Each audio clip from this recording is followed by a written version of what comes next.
প্রার্থনায় যাই।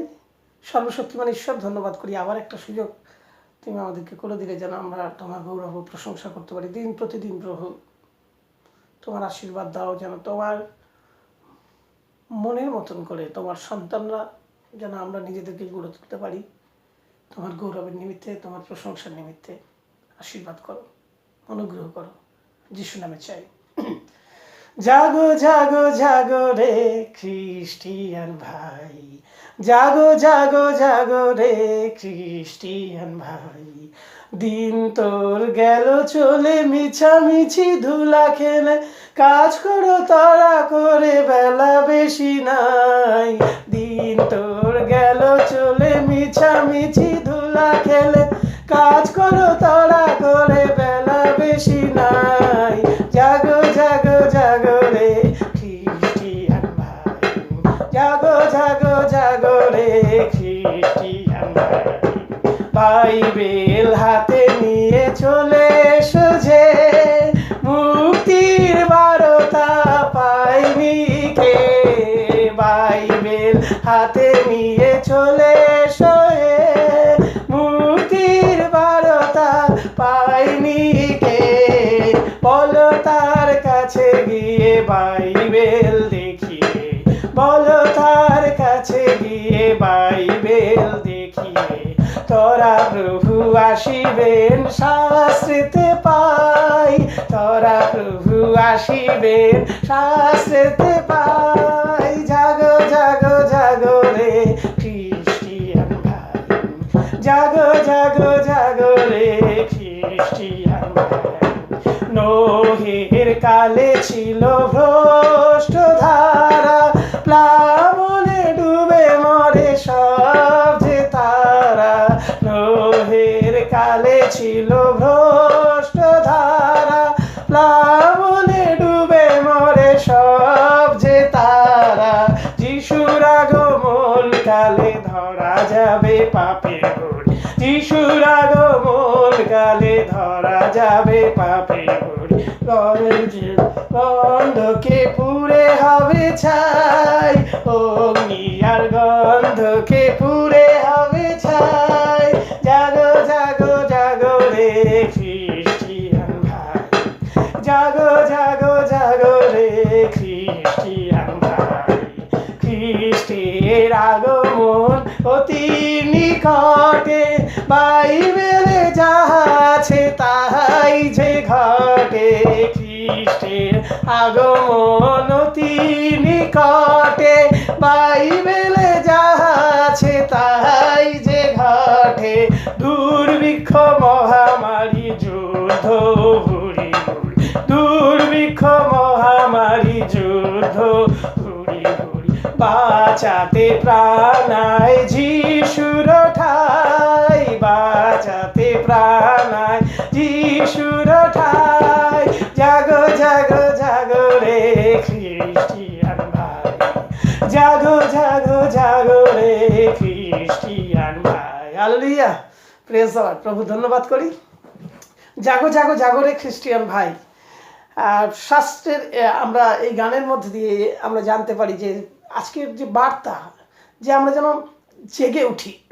এই জেগে ওঠা ঘুম থেকে নয়, অবশ্যই শাস্ত্র বাক্যতে, আত্মাতে জাগ্রত হওয়া। আর তাই আজকে আমরা এই সংক্ষিপ্ত আলোচনার মধ্যে আমরা সঠিকভাবে দেখব যে শাস্ত্র কী বলে। আজকের যে এপিডেমিক আউটব্রেক যে চলছে, কোভিড-19 যে ভাইরাসের বিরুদ্ধে আমাদের লড়াই চলছে, আর এই লড়াই সম্পর্কে বিবলিক্যাল প্রভু যিশুর বাক্য আমাদেরকে কি সচেতনতা দিয়েছিলেন বা আগাম কি জানিয়েছিলেন, আমরা সেটা আজকে সম্পূর্ণভাবে আমরা স্টাডি করব পবিত্র শাস্ত্র থেকে। আসুন আমরা এই সময় দুটো ক্ষেত্র আমরা দেখব। প্রথমে দেখব আমরা মথি লিখিত সুসমাচার তার 24 অধ্যায় 7 পদ। মথি লিখিত সুসমাচার তার 24 অধ্যায় 7 পদ। আপনাদের কাছে যাদের বাইবেল আছে আপনারা বার করবেন আমার সাথে। মথি লিখিত সুসমাচার 24 অধ্যায় 7 পদ। সেখানে কি বলছে আমরা পাঠ করব।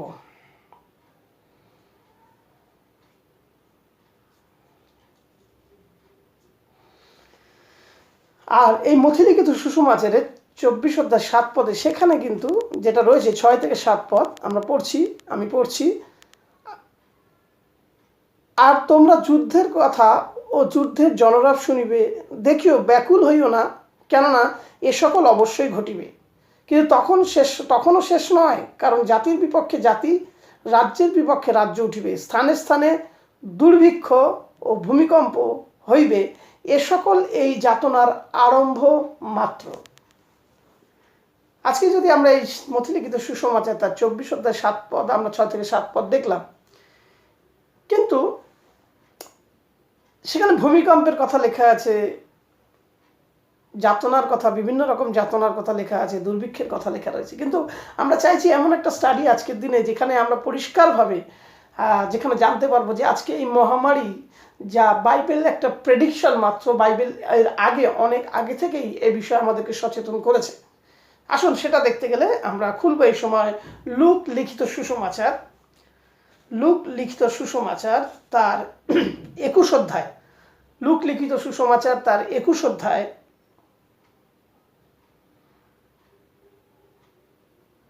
9 থেকে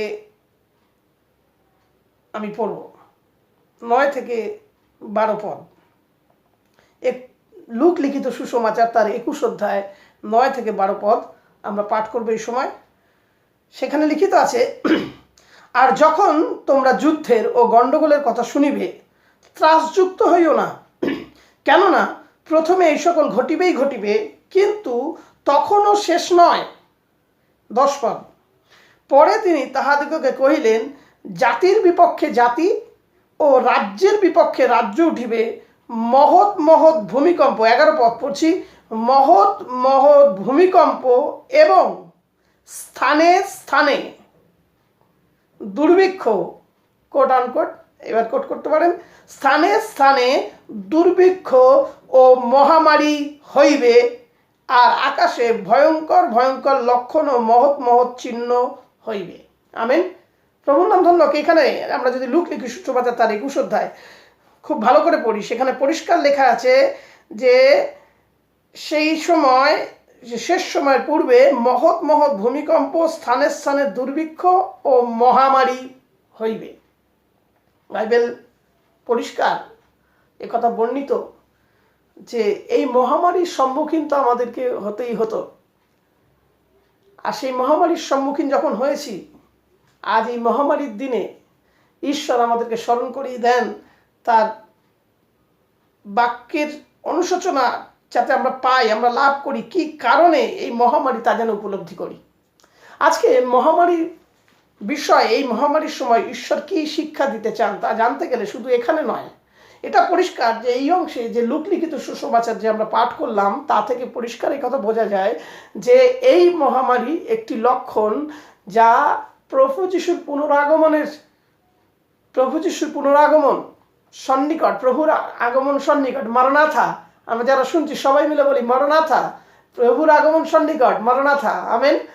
আর প্রভুর আগমন যখন সন্নিকট, অতএব আমাদেরকে গুরুত্বপূর্ণ যে বোঝা, উপলব্ধি করা যে আজকের এই দিনে তিনি তার সন্তানদের কি বা মেসেজ, কি বার্তা দিতে চলেছেন।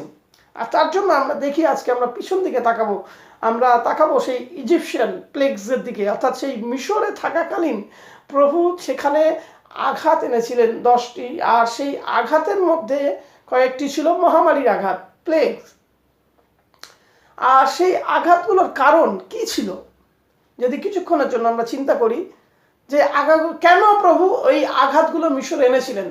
এক, যাতে ফেরাও যারা ইহুদিদের উপর অত্যাচার করছিল, সেই ইহুদি সম্প্রদায়ের উপর অত্যাচার করছিল, তারা যেন তাদেরকে ছেড়ে দেয়।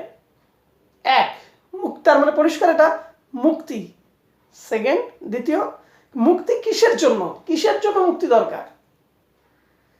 তারা বলেছিল কি, আরজি জানিয়েছিল ফেরাওকে, আমাদেরকে ছেড়ে দিন যাতে আমরা জীবন্ত বাহিনীগণের ঈশ্বরের আরাধনা এবং উপাসনা করতে পারি, সকলকে নিয়ে, সবাইকে নিয়ে। তাহলে এই যে আঘাত দ্বারা মুক্তির উদ্দেশ্য ছিল ঈশ্বরের আরাধনা করবার, যে একটা পরজাতীয়দের স্থানে তারা ছিল, যেখানে তাদের অনেক স্বাধীনতা ছিল না, আমরা জানি মসির জন্মের বৃত্তান্ত শুনলেই বুঝতে পারবো, যেখানে কড়া নির্দেশ ছিল যে সেখানে ইহুদি জাতিদের যত পুত্র সন্তান জন্মাবে তাদেরকে মেরে ফেলে দেওয়া হবে। সো এরকম একটা পরাধীনতা থেকে মুক্তি কিসের উদ্দেশ্যে? স্বাধীনতার উদ্দেশ্যে এবং ঈশ্বরের আরাধনার উদ্দেশ্যে। হালেলুয়া। যেন সকলে মিলে তারা ঈশ্বরের আরাধনা করতে পারে এবং সমবেতভাবে থাকতে পারে, ঐক্যবদ্ধ থাকতে পারে। আজকে প্রভুকে ধন্যবাদ দিই। আজকের দিনে এই মহামারীর উদ্দেশ্য জানতে গেলে অবশ্যই আমাদেরকে শাস্ত্রের সেই পিছন দিক থেকে শিক্ষা নিতে হবে।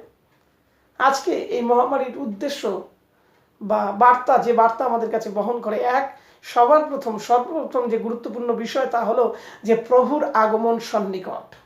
এবং দ্বিতীয় গুরুত্বপূর্ণ বিষয় যেন আমরা নিজেরা ঐক্যবদ্ধ হই এবং ঈশ্বরের আরাধনা করতে পারি, তার প্রশংসা করতে পারি, তার গৌরব করতে পারি এবং খ্রিস্টের উদ্দেশ্যে, ঈশ্বরের উদ্দেশ্যে যেন আমরা ঐক্যবদ্ধ হতে পারি। আত্মিক ঐক্যবদ্ধতা আমাদের জীবনে প্রয়োজন। প্রভুর বাক্য থেকে পড়বো যে সেই সময় তিনি কি চান আমাদের কাছ থেকে, কি আশা করেন প্রভু। এই বার্তা দেওয়ার কারণ কি? কারণ পরিষ্কার জানি আমরা, যোহন লিখিত সুসমাচার তার 3:16 একথা পরিষ্কার লেখা আছে যে কেননা ঈশ্বর জগৎ কেমন প্রেম করিলেন, তিনি তার একজাত পুত্রকে দান করিলেন, যেন যে কেউ তাতে বিশ্বাস করে কিন্তু বিনষ্ট না হয়। ঈশ্বর চান না যে কালভারি ক্রুশের উপর প্রভু যিশু যে প্রায়শ্চিত্তের যজ্ঞ করেছিলেন, সেই যজ্ঞ, যে প্রায়শ্চিত্তের যজ্ঞ মানুষের ক্ষমার জন্য, পাপ থেকে ক্ষমা লাভের জন্য, সেই যজ্ঞ যেন আমার আপনার জীবনে, তার সৃষ্ট মানব জাতির জীবনে ব্যর্থ না হয়। এটা কি খ্রিস্ট নিশ্চয়ই কখনো চান না। যিনি নির্বাক নিশ্চুপ থেকে যে ক্রুশীয় যন্ত্রটাকে ভোগ করেছেন, আমাদের প্রত্যেকের বিশ্বাস যে তিনি কখনো চান না যেন তার এই স্যাক্রিফাইস, তার এই আত্মবলিদান আমাদের জীবনে ব্যর্থ হোক। আর তাই আজকে এই মহামারী শুধুমাত্র একটি সাময়িক অঞ্চলে নয়, কোনো মাত্র নির্দিষ্ট সীমাবদ্ধ স্থানে নয়, সমস্ত পৃথিবীতে, ভিন্ন ভিন্ন দেশে, ভিন্ন ভিন্ন জায়গায়, সমস্ত পৃথিবীতে আজ প্রভুর এই মহামারী লক্ষিত হচ্ছে, তার সংক্রমণ লক্ষ্য করা গেছে। আচ্ছা, সমস্ত পৃথিবীর কাছে প্রভু এই বাক্য আনতে চান যেন আমরা উপলব্ধি করতে পারি যে আমাদের পরিবর্তনের প্রয়োজন আছে। কেন পরিবর্তনের প্রয়োজন আছে? কারণ খ্রিস্টের আগমন সন্নিকট। খ্রিস্টের আগমন সন্নিকট, আর তাই আমাদের পরিবর্তনের প্রয়োজন আছে যেন আমরা সেই জীবন যাপন করি যেমন খ্রিস্ট আমাদের থেকে আশা করেন। যদি আমি আর আপনি সারা জীবন খ্রিস্টানুসারী হয়ে যদি সর্বশেষে সেই অনন্ত জীবনে প্রবেশ না করতে পারি, তবে আমাদের এই খ্রিস্ট বিশ্বাসের লাভ কি? কি বা লাভ বর্তে যদি আমরা সেই অনন্ত জীবনে প্রবেশ না করতে পারি? কিন্তু সেই অনন্ত জীবন প্রবেশ করতে গেলে, করবার জন্য ঈশ্বর চান যেন আমরা জেগে উঠি, আত্মিকভাবে জেগে উঠি। আর তাই তিনি আমাদেরকে সময় করে দিলেন, এমন সময় করে দিলেন যা আমরা কেউ উল্লঙ্ঘন করতে পারবো না। এই যে লকডাউন, যা আমরা উল্লঙ্ঘন করতে পারবো না, তিনি আমাদের প্রত্যেককে সময় করে দিলেন যেন আমরা এই লকডাউনের সময়গুলো আমাদের জীবনে আত্মিক বৃদ্ধির জন্য প্রকৃত খ্রিস্টীয় জীবনযাপন করার অভ্যেস গড়ে তুলি। আমিন। যাতে আমাদের ঘুম থেকে ওঠা হয় ঈশ্বরের কাছে প্রার্থনা দ্বারা, আবার যেন ঘুমাতে যাওয়াও হয় ঈশ্বরের কাছে প্রার্থনা দেওয়া। হালেলুয়া। ঈশ্বর চান এরকম একটা জীবন, যে জীবন তিনি আশা করেন যাতে আমরা বিনষ্ট না হই কিন্তু অনন্ত জীবনে প্রবেশ করি। প্রভুকে ধন্যবাদ দিই। আমরা মনে আছে শ্যামা ঘাসের বৃত্তান্ত আমরা জানি, দৃষ্টান্ত। যখন চাকরেরা বলেছিল যে আমরা যাই ওই গাছগুলোর মধ্য দিয়ে, শ্যামা গাছগুলোকে কেটে দিয়ে উচ্ছেদ করি, তখন প্রভু বলেছিলেন না, এখন নয়, এখনো সময় আসেনি, কারণ এখন ওগুলো কাটতে গেলে ওর পাশে যে শস্যের গাছগুলো আছে তাও কাটা পড়বে। তিনি অপেক্ষা করতে বলেছিলেন। আর সেই অপেক্ষা করতে বলেছিলেন যাতে কোনো বিশ্বাসীর ক্ষতি না হয়, কোনো ঈশ্বরের সন্তানের ক্ষতি না হয়। আর তাই আজ তিনি তার আজকের এই অবস্থা আমাদের কাছে পরিষ্কার সেই বার্তা বহন করে আনে যেন আমরা আমাদের জীবনকে রূপান্তরিত করি, পরিবর্তন আনি, সংশোধন করি খ্রিস্ট যিশুর উদ্দেশ্যে, সেই অনন্ত জীবনে প্রবেশ করার উদ্দেশ্যে, তার সন্তান হওয়ার যে অধিকার তিনি আমাদেরকে দিয়েছেন, সেই অধিকারে ঈশ্বর চান একটা পরিবর্তন সমস্ত বিশ্বাসী জীবনে। ঈশ্বর চান সমস্ত মানুষের মধ্যে একটা পরিবর্তন, তারা যেন এই বার্তাকে উপলব্ধি করতে পারে, বুঝতে পারে যে কেন আজকে আমরা এই সুযোগ পেয়েছি। সৃষ্টির প্রথম থেকে এই পর্যন্ত হয়তো মানুষ এই ধরনের সুযোগ সমস্ত জাতি একসাথে কেউ হয়তো কখনো আগে পায়নি। কিন্তু এর আগে কোয়ারেন্টাইন ছিল, এর আগে শাস্ত্র 26-20 সেখানে পড়ে দেখবেন, সেখানে লেখা আছে তোমরা ঘরে ঢোকো, দরজা বন্ধ করো, অবস্থিতি করো, যে পর্যন্ত না ঈশ্বরের ক্রোধ দূর হয়। আজকে আমাদের এই গৃহবন্দির অবস্থার উদ্দেশ্য প্রভু চান যেন আমাদের জীবন সম্পূর্ণরূপে ঈশ্বরের বাক্যে বৃদ্ধি পায়, সম্পূর্ণরূপে ঈশ্বরে অভ্যস্ত হয়ে ওঠে প্রার্থনার দ্বারা। আমি গেতসেমানি বাগানে যখন প্রভু যিশুর অন্তিম সময় এসেছিলেন, যখন প্রার্থনা করছিলেন, তিনি শিষ্যদের যে অ্যাডভাইস করেছিলেন সেটা কিন্তু আজকের দিনে খুবই গুরুত্বপূর্ণ। তিনি কি বলেছিলেন? তিনি বলেছিলেন জেগে থাকো, প্রার্থনা করো, যেন পরীক্ষায় না পড়ো। এটা একটা শুরু, এরপরে আরো আছে। এমন ক্লেশ আসবে যে মনোনীতরা ভুলে যাবে। এরকম আরো আসবে যখন যে কেউ এসে বলবে আমি সেই খ্রিস্ট, দাবি করবে, এমন অবস্থা চিহ্ন কার্য তারা করবে যে মনোনীতরাও ভুলবে। অতএব সেই কঠিন অবস্থা, আরো কঠিন অবস্থা, যেখানে বিশ্বাস এবং সন্দেহ এবং বিভিন্নভাবে নানা রকমভাবে উৎপীড়ন হবে, আর তার মধ্যে আমাদেরকে একটি মাত্র আমাদেরকে শক্তি দিতে পারে, তা হচ্ছে প্রার্থনা। তাই আজকের দিনে এটা গুরুত্বপূর্ণ যেন আমি আর আপনি, আমাদের প্রতিটি পরিবার, প্রতিটি বিশ্বাসী পরিবার যেন আমরা প্রার্থনা করি, জেগে থাকি, সচেতন থাকি, প্রার্থনা করি। শেষ করার আগে আমি কথা বলতে চাই আপনাদের কাছে যে এর আগেও আমি আমাদের মণ্ডলীতে আমরা একথা আলোচনা করেছি। একটা কনফিউশন আমাদের সকলের মধ্যে বা আমাদের মধ্যে ছোটবেলা থেকেই আছে, যেটা হচ্ছে যে প্রভু যিশুর আগমন তো আমরা জন্মান্তর থেকে শুনে আসছি, তার দ্বিতীয় আগমন কবে হবে। এটা একটা বিষয়, কন্ট্রোভার্সারি বিষয়। কিন্তু তবুও আমি আপনাকে বলি, পবিত্র শাস্ত্র থেকে যে জ্ঞান, বুদ্ধি, বিচক্ষণতা ঈশ্বর আমাদেরকে দিয়েছেন, তাতে কিন্তু আমাদের কাছে আর বেশি সময় নেই। আমাদের কাছে বিশেষ সময় নেই। যদি আগামীকালই প্রভুর আগমন হয় তাহলে মাত্র একদিন সময় আছে, আর যদি তারপরে হয় তাহলে আরো কিছুদিন সময় আছে। কিন্তু কি সময় আছে কিন্তু সেটা আমরা কেউ জানি না। অতএব এই সময় এরকম একটা অনিশ্চয়তার উপরে দাঁড়িয়ে, সেই অনিশ্চয়তা আমাদের জীবন থেকে দূর করার একটাই মাত্র উপায় যেন আমরা প্রস্তুত থাকি। হালেলুয়া!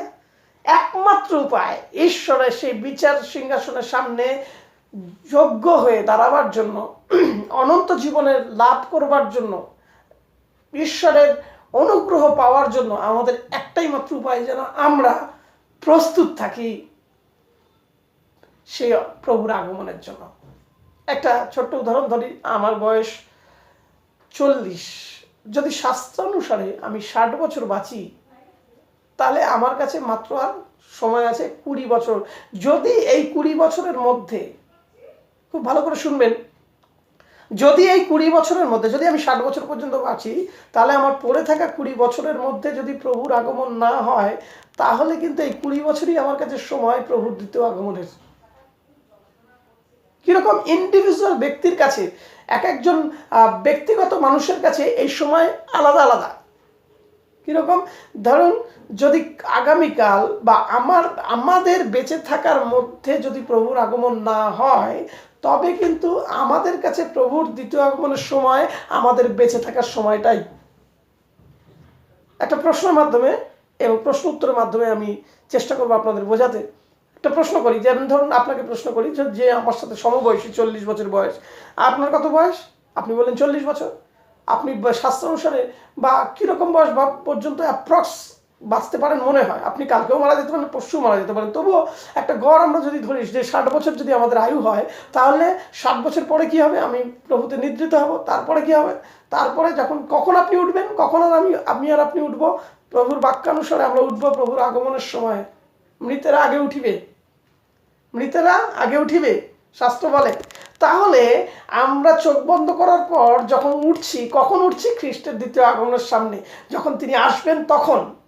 তাহলে যদি আজকে ধরে নেওয়া যায় যে আমার 60 বছরে আমি প্রভুতে নিদ্রিত হব, তবে আজকে কিন্তু আমার কাছে মাত্র 20 বছর আছে পরিবর্তন এবং সংশোধনের এবং প্রভুর কাজ সমাপ্ত করবার।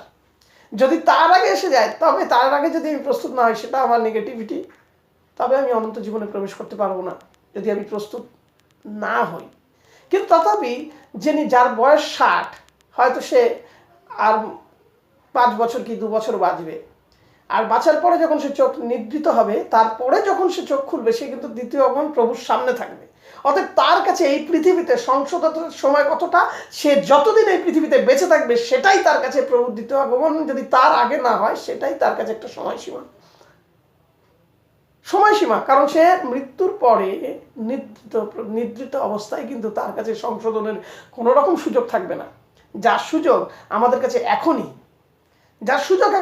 এখনই, যে পর্যন্ত না প্রভু যিশু আসছেন, আজ থেকে, আজকের এই মুহূর্ত থেকে, আজকে 26 তারিখ, এই সময় থেকে যে পর্যন্ত না প্রভু আসছেন, সেই পর্যন্তই সময় আমাদেরকে বরাদ্দ করা হয়েছে আমাদের সংশোধনের জন্য, আমাদের পরিবর্তনের জন্য, আমাদের আত্মিক অভ্যেসে ফিরে আসার জন্য, আমাদের খ্রিস্টে আশারূপ জীবনযাপন করবার জন্য।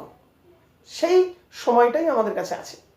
কিন্তু মনে রাখবেন, যদি তার মধ্যে প্রভু যিশু, এটা গেল প্রথম পসিবিলিটি, যে যদি আমাদের এই যে জন্মান্তর কবে যে প্রভুর আগমন হবে, সেই প্রশ্নের উত্তরে বলতে পারি যে আমরা যতদিন পৃথিবীতে জীবিত থাকবো, তার মধ্যে যদি প্রভু যিশুর আগমন না হয়, তবে আমার আপনার কাছে সময়সীমা ততটুকুই যতদিন আমরা এই পৃথিবীতে বাঁচবো আজকের থেকে। তাদের সময় কম, সময়